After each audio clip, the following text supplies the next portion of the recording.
आता पाहूया टॉप 9 मोठ्या बातम्या।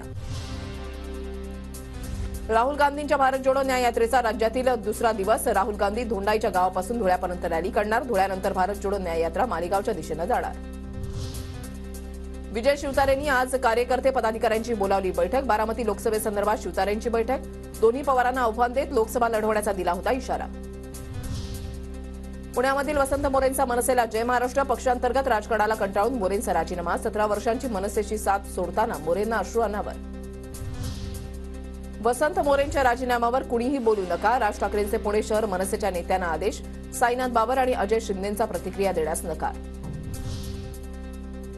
इतर पक्षांकडूनही मला ऑफर, पण पवारांसोबतच्या भेटीमध्ये कोणतीही राजकीय चर्चा नाही। वसंत मोरेंकडून स्पष्ट। तर येत्या 2-3 दिवसांमध्ये राजकीय भूमिका जाहीर करणार असल्याची मोरेंची माहिती। मुख्यमंत्री शिंदेंकडून मागाठाणे मतदारसंघाची आढावा बैठक। प्रकाश सुर्वेंच्या मतदारसंघाचा आज शिंदे आढावा घेणार। मागाठाण्यामधील प्रश्नांसंदर्भात सह्याद्रीवर संध्याकाळी बैठक होणार।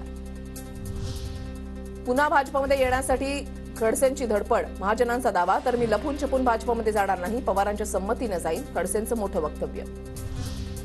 काँग्रेसकडून लोकसभेसाठी 43 उमेदवारांची दुसरी यादी जाहीर। आसामच्या जोरहतमधून गौरव गोगोई, मध्य प्रदेशच्या छिंदवाडामधून नकुल नाथ, तर राहुल कासवा यांना राजस्थानच्या चुरू मतदारसंघातून उमेदवारी।